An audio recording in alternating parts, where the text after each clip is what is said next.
Hello ಸ್ನೇಹಿತರೆ, ನಮಸ್ತೆ ಎಲ್ರಿಗೂ. Welcome back to my channel. ನಾವಿವತ್ತು 10 ರೂಪಾಯಿ ಬಿಸಿಬೇಳೆಬಾತ್ ಪೌಡರನ್ನು ಯೂಸ್ ಮಾಡಿ MTR ಬಿಸಿಬೇಳೆಬಾತ್ ಪೌಡರ್ನ 4 ಜನಕ್ಕೆ ಆಗುವಷ್ಟು ಬಿಸಿಬೇಳೆಬಾತನ್ನು ಮಾಡೋಣ. ಕ್ವಿಕ್ಕಾಗಿ ಮಾಡೋಣ. ಬನ್ನಿ ನೋಡೋಣ ಅದಕ್ಕೆ ಏನೆಲ್ಲ ಬೇಕು ಅಂತ. ನಾನಿಲ್ಲಿ ಸಣ್ಣ ಕಪ್ನಲ್ಲಿ 2 ಕಪ್ ಆಗುವಷ್ಟು ಅಕ್ಕಿಯನ್ನು ತಗೊಂಡಿದ್ದೀನಿ. ನಾನಿಲ್ಲಿ ರೇಷನ್ ಅಕ್ಕಿ ಬರುತ್ತಲ್ವ, ಅದನ್ನು ತಗೊಂಡಿದ್ದೀನಿ. ನಾವು ತಿಂಡಿಗೆಲ್ಲ ಉಪಯೋಗಿಸೋ ಅಕ್ಕಿಗಿಂತ ಈ ಥರ ದಪ್ಪ ಇರುವಂಥ ಅಕ್ಕಿಯನ್ನು ತಗೊಂಡ್ರೆ ಚೆನ್ನಾಗಿರುತ್ತೆ ಬಿಸಿಬೇಳೆಬಾತ್ಗೆ. ನಾನು 2 ಕಪ್ ಅಕ್ಕಿಗೆ 1 ಕಪ್ ಆಗುವಷ್ಟು ಬೇಳೆಯನ್ನು ಹಾಕೋತಾ ಇದ್ದೀನಿ. ಸಾಂಬಾರು ಬೇಳೆ ಬರುತ್ತಲ್ವ ಅದು. ಇದೆರಡನ್ನು ಮಿಕ್ಸ್ ಮಾಡಿ ಇದನ್ನು 2ರಿಂದ 3 ಸಾರಿ ಚೆನ್ನಾಗಿ ನೀರಿನಲ್ಲಿ ತೊಳೆದು ಇದನ್ನು ಒಂದು 5 ನಿಮಿಷ ನೆನೆಸಿಟ್ಕೋತಾ ಇದ್ದೀನಿ. ನಾವು ಇದನ್ನು ತೊಳೆದು ನೆನೆಸಿಟ್ಬಿಟ್ಟು ನಾವು ಒಗ್ಗರಣೆಗೆಲ್ಲ ರೆಡಿ ಆಗೋ ಅಷ್ಟರಲ್ಲಿ ಇದು ಕೂಡ ಚೆನ್ನಾಗಿ ನೆಂದ್ಕೊಂಡಿರುತ್ತೆ.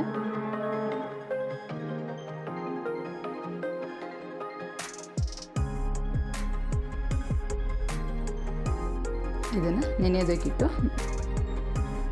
ನಾನಿಲ್ಲಿ 4 ಕಪ್ ಮೆಜರ್ಮೆಂಟ್ ತೊಗೊಂಡಿದ್ದೀನಲ್ವ, ಇದರಲ್ಲಿ 6 ಕಪ್ ಆಗುವಷ್ಟು ನೀರನ್ನು ಕಾಯೋದಕ್ಕೆ ಇಟ್ಕೊಂಡಿದ್ದೀನಿ. ನಾವು ನೀರು ಒಂದು ಸೈಡ್ ಕಾಯೋದಕ್ಕಿಟ್ಟು ಒಗ್ಗರಣೆ ಮಾಡಿಕೊಂಡ್ರೆ ಬಿಸಿ ನೀರನ್ನು ಹಾಕ್ಕೊಳ್ಳೋದ್ರಿಂದ ಬೇಗ ರೆಡಿ ಆಗುತ್ತೆ ತಿಂಡಿ. ಮತ್ತು ನಾನಿಲ್ಲಿ ಒಗ್ಗರಣೆಗೆ ಒಂದು ಕುಕ್ಕರನ್ನು ಇಟ್ಕೊಂಡು ಅದಕ್ಕೆ ಒಂದು 3ರಿಂದ 4 ಸ್ಪೂನ್ ಆಗುವಷ್ಟು ಎಣ್ಣೆಯನ್ನು ಹಾಕ್ಕೊಂಡಿದ್ದೀನಿ.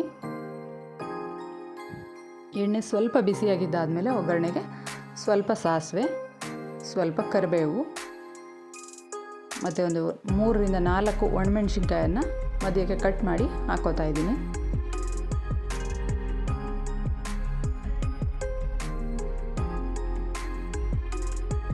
ಇದು ಸ್ವಲ್ಪ ಬಿಸಿಯಾಗಿದ್ದಾದಮೇಲೆ ಇದಕ್ಕೆ ಅದೇ ಕಪ್ ಅಳತೆಯಲ್ಲಿ 1 ಕಪ್ ಆಗುವಷ್ಟು ಹೆಸರು ಬೇಳೆಯನ್ನು ಹಾಕೋತಾ ಇದ್ದೀನಿ.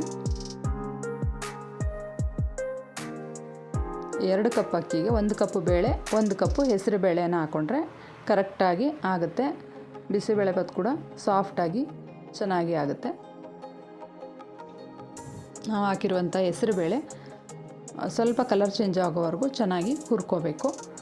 ನಾನಿಲ್ಲಿ ಒಂದು 3ರಿಂದ 4 ಸ್ಪೂನ್ ಆಗುವಷ್ಟು ಕಡಲೆ ಬೀಜವನ್ನು ಹಾಕ್ಕೊಂಡಿದ್ದೀನಿ. ಕಡಲೆ ಬೀಜ ಅಥವಾ ಹಸಿ ಬಟಾಣಿ ಇದ್ದರೆ ಅದನ್ನು ಕೂಡ ಹಾಕೋಬೋದು. ಕಡಲೆ ಬೀಜ ಬಿಸಿಬೇಳೆಬಾತ್ ತಿನ್ನೋವಾಗ ಮಧ್ಯ ಮಧ್ಯೆ ಸಿಕ್ಕಿದ್ರೆ ಚೆನ್ನಾಗಿರುತ್ತೆ ಅಂತ ಅದನ್ನು ಕೂಡ ಸೇರಿಸ್ಕೊಂಡಿದ್ದೀನಿ. ಮತ್ತು ನಾನಿಲ್ಲಿ 2 ಮೀಡಿಯಮ್ ಸೈಜ್ ಈರುಳ್ಳಿಯನ್ನು ಕಟ್ ಮಾಡಿ ಹಾಕ್ಕೊಂಡಿದ್ದೀನಿ. ಮತ್ತು ಅರ್ಧ ಕ್ಯಾಪ್ಸಿಕಮ್ಮು, ರೆಡ್ ಕ್ಯಾಪ್ಸಿಕಮನ್ನು ಹಾಕ್ಕೊಂಡಿದ್ದೀನಿ. ಕ್ಯಾಪ್ಸಿಕಮ್ಮು ತುಂಬಾ ಚೆನ್ನಾಗಿರುತ್ತೆ ಬಿಸಿಬೇಳೆಬಾತ್ಗೆ. ಇದನ್ನು ಸ್ಕಿಪ್ ಮಾಡಬೇಡಿ, ಹಾಕ್ಕೊಳ್ಳಿ, ಚೆನ್ನಾಗಿರುತ್ತೆ.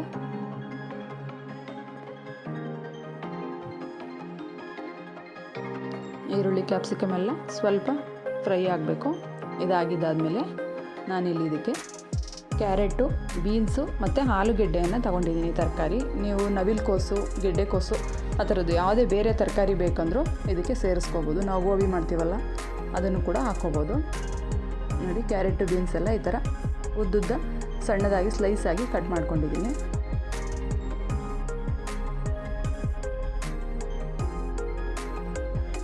ತರಕಾರಿಯನ್ನು ಸಹ ಸೇರಿಸ್ಕೊಂಡಿದ್ದೀನಿ. ತರಕಾರಿಯನ್ನು ಹಾಕಿದ್ದಾದಮೇಲೆ ಒಂದು ಸರಿ ಚೆನ್ನಾಗಿ ಇದನ್ನು ಮಿಕ್ಸ್ ಮಾಡ್ಕೊತಾ ಇದ್ದೀನಿ. ಬೇಳೆ, ತರಕಾರಿ, ಒಗ್ಗರಣೆ ಎಲ್ಲ ಚೆನ್ನಾಗಿ ಮಿಕ್ಸ್ ಆಗೋ ಥರ ಒಂದು ಸರಿ ಹುರ್ಕೋಬೇಕು.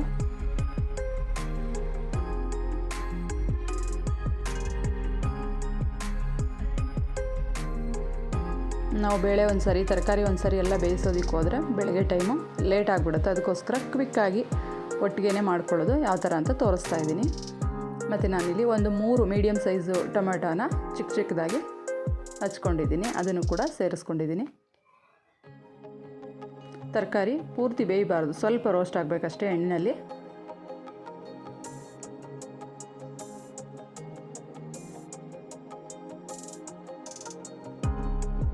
ಇಷ್ಟ ಆಗಿದ್ದಾದಮೇಲೆ ನಾವು ನೆನೆಸಿಟ್ಕೊಂಡಿದ್ವಲ್ವ ಅಕ್ಕಿ ಮತ್ತು ಬೇಳೆಯನ್ನು ಇದಕ್ಕೆ ಸೇರಿಸ್ಕೊತಾ ಇದ್ದೀನಿ. ಇದನ್ನು ಸ್ವಲ್ಪ ನೆನೆಸಿ ಹಾಕೋದ್ರಿಂದ ತರಕಾರಿ ಜೊತೆಗೆ ಬೇಗನೆ ಚೆನ್ನಾಗಿ ಬೇಯ್ಕೊಳ್ಳುತ್ತೆ. ಅಕ್ಕಿಯನ್ನು ಹಾಕಿದ್ದಾದಮೇಲೆ ಒಂದು ಸರಿ ಚೆನ್ನಾಗಿ ಮಿಕ್ಸ್ ಮಾಡ್ಕೊತಾ ಇದ್ದೀನಿ.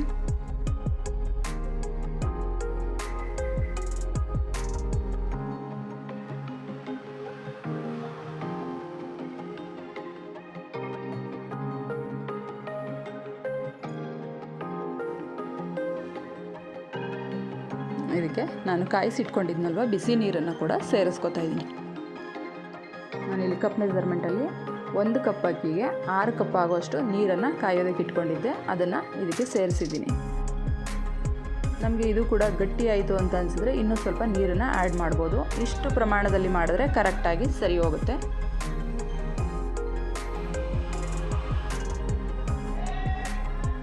ನಾವು ಬಿಸಿಬೇಳೆಬಾತ್ ಪೌಡ್ರನ್ನ ತೊಗೊಂಡಿದ್ನಲ್ವ, 1 ಪ್ಯಾಕೆಟನ್ನು ಇದಕ್ಕೆ ಸೇರಿಸ್ಕೊತಾ ಇದ್ದೀನಿ. ಈ 10 ರೂಪಾಯಿ ಪ್ಯಾಕೆಟಲ್ಲಿ ಮಾಡೋದಾದರೆ 4 ಜನಕ್ಕೆ ತಿಂಡಿಗೆ ಕರೆಕ್ಟಾಗಿ ಆಗುತ್ತೆ. ಮತ್ತು ನಾನಿಲ್ಲಿ 2 ಸ್ಪೂನ್ ಆಗುವಷ್ಟು ಚಿಲ್ಲಿ ಪೌಡರನ್ನು ಸೇರಿಸ್ಕೊತಾ ಇದ್ದೀನಿ.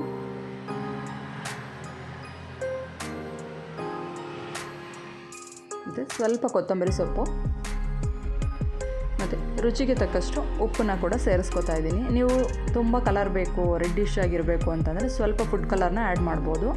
ಇಲ್ಲ ಅಂತಂದರೆ ಇದೇ ನ್ಯಾಚುರಲಾಗಿ ಚೆನ್ನಾಗಿರುತ್ತೆ. ನಾವು ಚಿಲ್ಲಿ ಪೌಡ್ರು ಎಲ್ಲನೂ ಹಾಕಿರೋದ್ರಿಂದ ಇದೇ ಚೆನ್ನಾಗಿರುತ್ತೆ. ಇದಿಷ್ಟನ್ನು ಹಾಕಿದ್ದಾದಮೇಲೆ ಇದನ್ನು ನೀಟಾಗಿ ಒಂದು ಸಾರಿ ಮಿಕ್ಸ್ ಮಾಡ್ಕೋತಾ ಇದ್ದೀನಿ.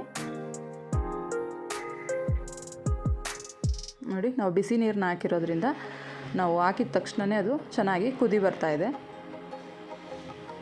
ಇಷ್ಟ ಆಗಿದ್ದಾದಮೇಲೆ ಇದಕ್ಕೆ ಮೇಲ್ಗಡೆ 2 ಸ್ಪೂನ್ ಆಗುವಷ್ಟು ತುಪ್ಪವನ್ನು ಹಾಕೋತಾ ಇದ್ದೀನಿ. ಬಿಸಿಬೇಳೆಬಾತ್ಗೆ ತುಪ್ಪ ಮೇಲ್ಗಡೆ ಹಾಕ್ಕೊಂಡು ತಿಂದರೆ ತುಂಬ ಚೆನ್ನಾಗಿರುತ್ತೆ. ನಾನು ಬೇಯೋವಾಗಲೇ ಸಾಫ್ಟಾಗಿ ಬೇಳೆ ಎಲ್ಲ ಚೆನ್ನಾಗಿ ಬೇಯುತ್ತೆ ಅಂತ 2 ಸ್ಪೂನ್ ಆಗುವಷ್ಟು ತುಪ್ಪನ ಹಾಕಿ ಇದನ್ನು ಲಿಡ್ನ ಕ್ಲೋಸ್ ಮಾಡ್ತಾಯಿದ್ದೀನಿ. ಇದು ಒಂದು 2 ವಿಸಿಲನ್ನು ಕೂಗಿಸ್ಕೋಬೇಕು. ನೋಡಿ, ವಿಸಿಲ್ ಕೂಡ 2 ಕೂಗಿ ಅದು ಏರ್ಔಟ್ ಆಗಿದೆ. ನಾನಿವಾಗ ತೆಗೆದು ತೋರಿಸ್ತಾ ಇದ್ದೀನಿ ಹೇಗೆ ಬಂದಿದೆ ಬಿಸಿಬೇಳೆಬಾತ್ ಅಂತ. ನೋಡಿ, ತುಂಬಾ ಚೆನ್ನಾಗಿ ರೆಡಿಯಾಗಿದೆ. ಒಳ್ಳೆ ಕಲರ್ ಕೂಡ ಬಂದಿದೆ. ನೋಡಿ, ಥಿಕ್ನೆಸ್ ಕೂಡ ಕರೆಕ್ಟಾಗಿದೆ. ಒಂದು ಸರಿ ಚೆನ್ನಾಗಿ ಮಿಕ್ಸ್ ಮಾಡಿ ನಾವು ಇದನ್ನು ಬಡಿಸ್ಕೋಬೋದು.